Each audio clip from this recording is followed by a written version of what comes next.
السلام عليكم ورحمة الله وبركاته. ازيكم يا حلوين؟ عاملين ايه؟ يا رب تكونوا بخير. احب ارحب بكم في قناتي، فلو اول مرة بتشوفيني خدي لك لفة في القناة. اتمنى يا رب ان هي تعجبك، بس لو عجبتك ما تبخليش عليا باللايك والكومنت الحلو منك والاشتراك في القناة. النهاردة ان شاء الله جاي لكم بفيديو جديد وروتين جديد من مطبخي. اتمنى يا رب ان هو يعجبكم. فيلا بينا نسمي الله ونصلي على رسول الله ونشوف الفيديو بتاعنا. طبعا زي ما حضراتكم متعودين معايا، اول حاجة هشاركها مع حضراتكم هي وجبة الفطار. طبعا انا كنت مظبطة مطبخي مع حضراتكم الفيديو اللي فات قبل ما انام، وكانت كل حاجة تمام. فقمت بقى اشتغلت في الفطار على روقان كده. هنعمل مع بعض بقى النهارده ان شاء الله على الفطار كده. هنعمل شويه مسقعه بطريقه سهله جدا وطعم جميل. وهنعمل ان شاء الله شويه قلقاس وجبنه، ونقطع اي خضار عندنا.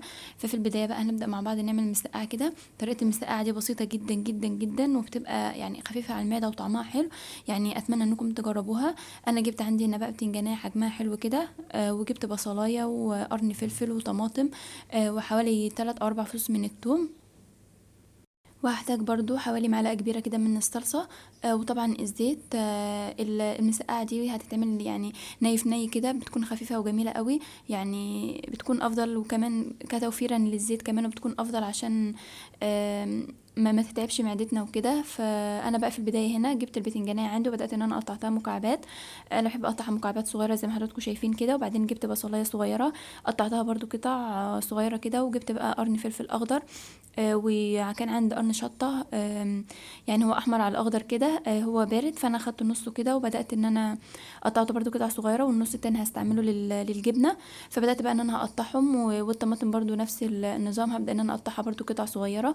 والثوم برضو عندي عايزه تهرسيه، عايزه تقطعيه قطع صغيره، انا برضو قطعته بالسكينه كده قطع صغيره. فابدا بقى ان انا اقطع كل كميه الخضار اللي عندي هنا.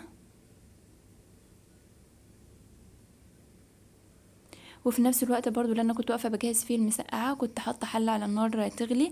هعمل فيها قلقاس. انا ببقى مفرزاه يعني. حضراتكم هتشوفوا دلوقتي ببقى مظبطاه على انني مثلا بسلقه زي ما بنسلق البطاطس كده، وبعدين ابدا ان انا احمره في زيت. فكنت حاطه حله ميه تغلي على النار في الوقت اللي انا كنت بجهز فيه المسقعه دي.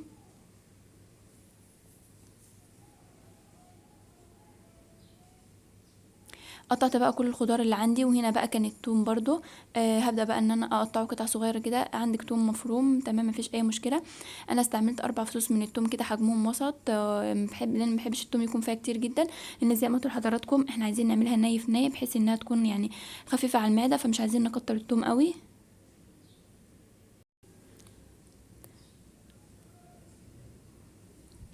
المهم هنا بقى قطعت وخلاص خلصت كل كميه الخضار اللي عندي. هبدا بقى ان انا اعمل عليهم عصره نص ليمونه. وهبدا بقى ان انا احط التوابل اللي عندي. انا حطيت ملح وكمون على كزبره وبابريكا ورشه بسيطه جدا من السكر. وهبدا ان انا احط معلقه كبيره من الصلصه زي ما قلت لحضراتكم.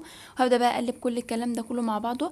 انا يا دوبك بس اتقطعت، يعني انا ضفت يا دوبك حوالي ربع كوبايه من الميه. انا هستكفي بالخضار اسفه بالميه اللي هتنزل من الخضار. وهنا بقى ضفت الزيت زي ما حضراتكم شايفين، حاجه بسيطه جدا. وهبدا بقى ان انا اسيبها على نار عاليه لحد ما ان هي تغلي.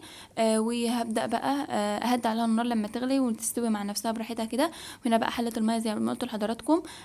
هنا بقى كانت الحله غليت. جبت عندي هنا والقاس بقى ده انا بجيبه من الفريزر مقطعه زي ما حضراتكم شايفين كده. بجيبه من الفريزر وهو مجمد كده، وببدا ان انا احطه في الميه السخنه على طول. الميه السخنه دي انا حاطه فيها دوبك بس معلقه كبيره من الملح. فهسيب بقى القلقاس لحد ما يبدا ان هو يغلي زي ما حضراتكم هتشوفوه دلوقتي. بس يستحسن انك ما تغطوش، لان طبعا القلقاس بيعمل ريم على الوش كده او بيعمل فوران. ده لو انت غطيت الحله هيبهدل لك الدنيا. فانا بحب ان انا اسيب الحله مكشوفه كده، عشان بحيث ان انا يبقى افضل نظري عليها يعني باستمرار.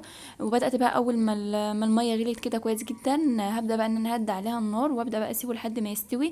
يعني كل شويه كده ابدا ان انا اختبره. وبعد ما بيستوي انا بشيله، ويعني باخده كده تحت الحنفيه او في ميه ساقعه. وابدا بقى ان انا اشطفه كويس جدا، وبعدين بقى بقليه في الزيت عادي زي البطاطس كده. وهنا بقى كان شكله بعد ما طلع. هنا بقى خلصنا الفطار بتاعنا. المسقعه بتاعتنا طلعت يعني بصراحه جربوها والله بالطريقه دي لما بتكون ني في ني، يعني بتكون افضل بكتير. يعني بتكون خفيفه كده وطعمها جميل. فهنا بقى كنا خلاص جهزنا الفطار بتاعنا. حطيت بس رشه كمون كده على القلقاس اللي عندي. ما تكتريش لان طبعا حاطين ملح في ميه السلق بتاعته. فهنا بقى خلاص جهزنا الفطار المسقعه. وعملت بقى جبنه بطماطم بفلفل بخيار كده. وجهزت خضار بقى من اللي كان متوفر عندي. قطعت بقى خيار وجزر كده، وكنا بقى كان فطرنا في اليوم ده يعني. الحمد لله فضل ونعمة، ربنا يديم علينا نعمة دايما يا رب ويحفظها من الزوال. خدنا فطرنا بقى وفطرنا وظبطنا دنيتنا. وبدأت بقى زي ما حضراتكم متعودين مسكت المطبخ كده بقى، يعني غسلت المواعين، هم يا دوبك كانوا الحاجات كده لمكان الفطار وخلاص. وبدأت بقى مسحت البوتاجاز كده على السريع برضو.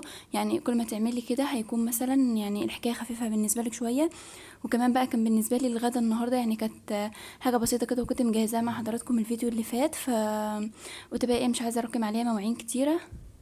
فبعد بقى ما روقت المطبخ وخلصته كده، يعني فضلنا بقى ايه مأنتخين طول النهار، لان بقى المقطع اللي جاي ده انا مصوراه مع حضراتكم من الفيديو اللي فات او مثلا قبلها من بالليل.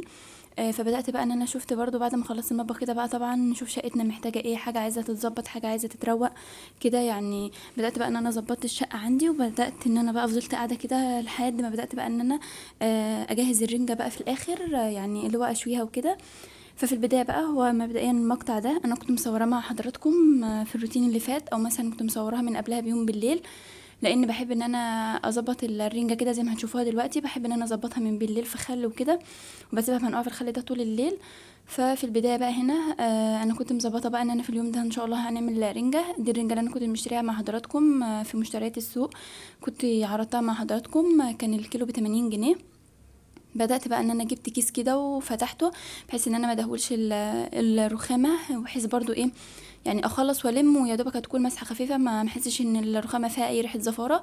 وبدات بقى جبت الرنج عندي، ببدا بقى ان انا اشيل الراس ومنطقه الديل كده، وابدا بقى ان انا انضف القلبيه كويس جدا بقى، واشيل فيها اي حاجه، وبقسمها نصين، وببدا ان انا يعني اسلخ الجلد من بره. لان طبعا زي ما حضراتكم عارفين ان لما بتتسب جلدها كده وتيجي يعني تيجي تشويها على النار مثلا او في زيت او في اي حاجه، تلاقيها يعني مش عارفه بتتقوس كده ومبتبقاش لطيفه. فلما بتشيلي جلدها دي بتفضل ماسكه نفسها شويه. فانا بقى على طول بعملها بالطريقه دي، بجيب مثلا رنجه، مثلا انا عارفه ان انا مثلا هعمل في اليوم ده، فبحب ان انا اكون جايباها من قبلها بيوم، بحيث ان انا اعمل الخطوه دي. يعني ده انا عاملاه من بالليل، اعمل الخطوه دي وانضفها كويس جدا، وافضل بقى انقعها طول الليل في خل، بحيث ان لو فيها يعني اي ميكروبات اي حاجه نبدا ان احنا نتخلص منها. الخل مهما كان بيعقمها وبيخليها كويسه. فانا هنا بقى زي ما حضراتكم شايفين كده بدات بقى ان انا نضفتها من القلبيه، وهبدا بقى ان انا اشيل الجلد واحده واحده مع حضراتكم كده.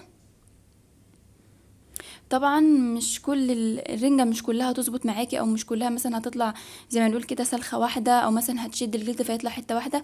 عادي في حتت هتتكسر منك، ما فيش اي مشكلة عادي. انا بدأت ان انا احاول ان انا اشيلها واحدة واحدة كده زي ما حضراتكم شايفين، يعني بحاول الى حد ما اطلعها يعني سلخة على بعضها كده زي ما باينة في الفيديو، بحيث ان يعني بتكون افضل شوية. بس طبعا ده بيرجع لحسب نوعية الرنجة، ولما اوقات بتبقى طرية كده ما بتعرفيش تتحكمي فيها. فابدا بقى ان انا اظبطها كلها برضو بنفس الطريقه كده، وابدا ان انا اشيل الجلد من بره، اسلخها كويس. هنا بقى برضو هعمل الحته دي برضو زي ما عملت في المره الاولانيه. طبعا بقى لو في اي شوكه كبيره، اي شوكه ظاهره قدامي، بحاول ان انا اشيلها برضو، يعني بحاول ان انضفها كده على قد ما اقدر. طبعا الجزء الاسمر اللي في الجنب ده ببدا ان انا اتخلص منه برضو. ما بيكونش هو كده كده اساسا، بيكون حاجه زي الجلد كده، ما بنعرفش يعني ما بتعرفش تاكليها وكده. فبدات بقى ان انا اسلخها كده، شايفين بحاول ان انا ايه يعني اشيل الجلده واحده واحده كده من فوق، بحيث انها ايه يعني تطلع معايا سلخه واحده على قد ما اقدر. في كام واحده مثلا ما عرفتش اطلعها سلخه على بعضها، عادي مفيش اي مشكله خالص. انت بتحاولي تظبطي على قد ما تقدري، وتحاولي تشدها يعني يعني تحاولي انك تاخدي بالك منها على قد ما تقدري. يعني شايفين هنا اهو، يعني جيت اشدها راح جايه يعني اتقسمت مني اتنين، مفيش اي مشكله خالص. انت بس على قد ما بتقدري كده بتحاولي انك تبداي انك تطلعيها سلخه على بعضها. هنا بقى خلص كل الكمية بقى بالطريقة دي زي ما حضراتكم شايفين. وطبعا بقى لو وصلتي معايا في الفيديو لحد هنا، احب ان انا اقولك ما تبخليش عليا باللايك والكومنت الحلو منك والاشتراك في القناة، لان حلم ان شاء الله ان قناتي تكبر وهتكبر بيكم باذن الله. واتمنى يا رب ان اي فيديو بنزله تكونوا بتستفيدوا منه وبتستمتعوا. يعني هي روتينات خفيفة كده. ومبدأ قناتي زي ما كنت اتكلمت في كام فيديو قبل كده، ان هو مثلا بيكون حيز المطبخ بس، بديكي فكرة مثلا الفطار والغدا والعشاء. ما مش حابة ان انا اصور اي حاجة في حيز بيتي تاني خارج المطبخ وكده. حتى مثلا ما بصورش المطبخ كله اجمالا، انا بيكون مثلا في حدود اللي هو مثلا تصوير اكل، مثلا ظبطنا مع بعض المواعين، ظبطنا البوتاجاز، بحبش ان انا اعرض اكتر من كده بصراحه. فكل واحده مثلا بيكون لها مبدا لما بتيجي تعمل القناه، فهو ده يعني كان مبدئي ان هيكون حيز المطبخ بس، مش هصور اي حاجه في البيت، مش هعرض اي حاجه تانية، يعني كل حيزي هيكون في قلب المطبخ.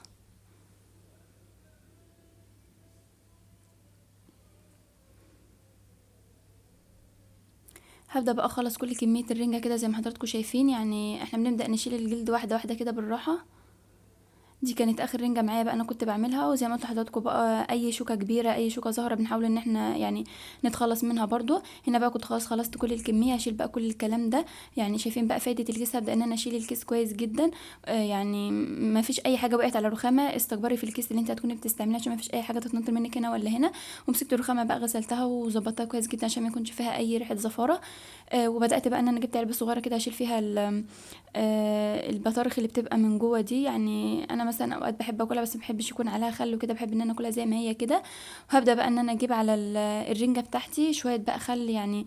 ضيفي شويه خل معتبرين كده يعني.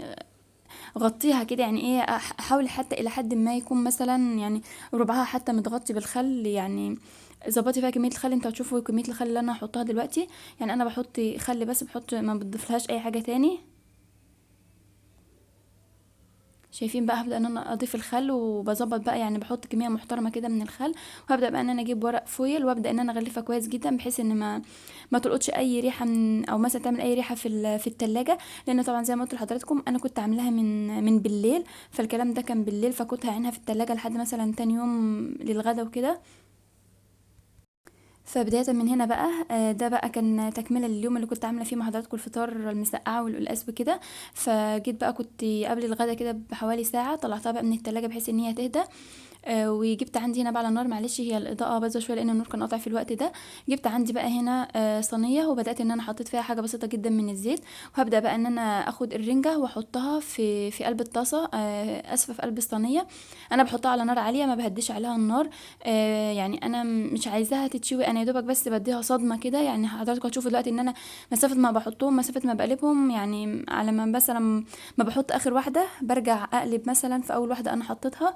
وعلى ما اقلبهم كلهم اروح جايه راجعه شايله اول واحده لان مش عايزاها تتشوي قوي فما تنشفش مني في الزيت. يعني زي ما حضرتك شايفين انا دوبك خليتها بس خدت لون خفيف كده.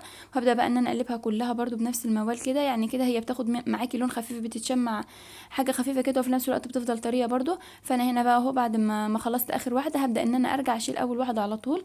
طبعا بقى بطلعهم في الطبق هنا وهعمل بقى الباقي كله بنفس الطريقه كده. هو انا المفروض كنت صفيتها يعني صفيتها من الخل، بس بصراحه يعني في الوقت ده كنت مستعجله فعملتها على طول.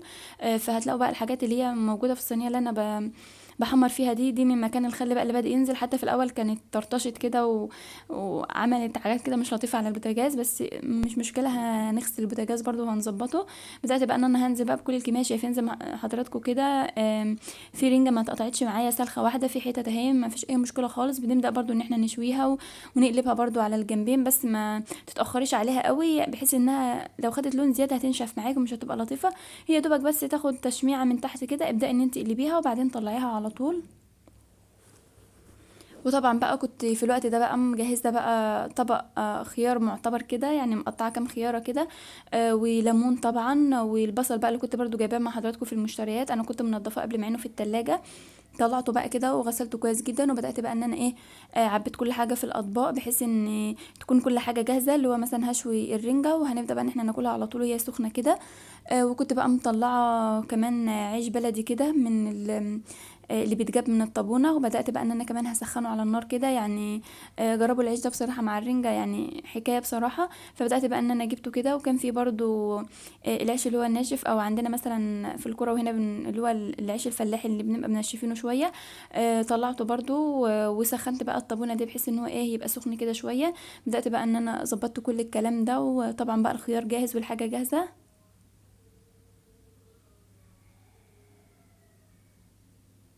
هسخن بقى كل كميه العيش اللي معايا هنا. انا كنت مطلعاه طبعا يفك يعني، مطلعاه من ساعه كده ولا حاجه يفك. وبعدين يا دوبك خدته بس ياخد له س- تسخينه بسيطه كده على النار. هنا بقى الخيار اللي قلت لحضراتكم كنت قطعته بقى وظبطته وغسلت ليمون وغسلت بقى البصل. وهنا بقى الرنجه بتاعتنا ما شاء الله شايفين يعني جميله جدا. يعني برجع اكد عليكي تاني ما تتكيش عليها قوي في التحمير. بحيث انها تفضل طريه وحلوه معاكي. فهنا بقى خلاص خلصنا غدانا، وده كان غدانا في اليوم ده الحمد لله فضل ونعمه. اتغدينا بقى، وطبعا ما ينفعش نسيب المطبخ بالمنظر اللي كان عليه. طبعا بقى فيه الاطباق بقى ومكانها رنجه، والبوتاجاز مكانه رنجه. فمسكت البوتاجاز بقى غسلته كويس جدا كده، غسلته يعني غسله معتبره عشان بقى طبعا الطرطشه بتاعه الرنجه. ومسكت بقى كل الصواني كل الاطباق اي حاجه، وغسلت الحوض كويس جدا بحيث ان ما يكونش فيه اي ريحه زفاره في قلب المطبخ، لان السمك والرنجة والكلام ده بيسيب ريحة زفارة مش لطيفة خالص في قلب المطبخ. فخلصت بقى كل حاجة، وطبعا بقى كنت معلقة كده على كنكة كده نعمل كوباية شاي. طبعا بقى السمك والشاي بقى عايز له كوباية شاي على طول، يعني اي سمك اي رنجة عايز كوباية شاي. فبدأت بقى ان انا عملت كوباية شاي كده، وهبدأ بقى ان انا اخدها اشربها كده على رواقة بعد بقى ما خلصنا واتغدينا وظبطنا بقى دنيتنا كلها. يعني طبعا زي ما حضراتكم عارفين اي ست طول ما المطبخ نضيف يعني بالنسبه لها الدنيا كده تمام وزي الفل. فانا ما بحبش ان انا اسيب يعني اي سمك اي رنجه اي حاجه، ما مسيبش اي حاجه في الحوض عشان ما تعملش ريحه. هنا بقى كنا جينا بالليل متاخر خالص، كنا بقى حماتي كده ربنا يبارك لنا فيها كانت بعت لنا بقى شويه لبن رايب كده. وكان بقى شويه جبنه من الفطار، وقالت بقى طبق بطاطس كده. واتعشينا بقى الحمد لله يعني فضل ونعمه. ده كان عشان بالليل حاجه خفيفه كده جنب شويه عيش بقى. وطبعا اللي محطوط فوق الطبق التاني ده سكر، لان انا باكل اللبن الرايب بالسكر. ولحد هنا بقى يكون خلص الفيديو بتاعي النهارده وخلص روتين النهارده. اتمنى يا رب ان هو يكون عجبكم، ولو عجبكم ما تبخلوش عليا باللايك والكومنت الحلو منكم والاشتراك في القناه. واشوفكم ان شاء الله في فيديو جديد، واترككم في رعايه الله وامنه، والسلام عليكم ورحمه الله وبركاته.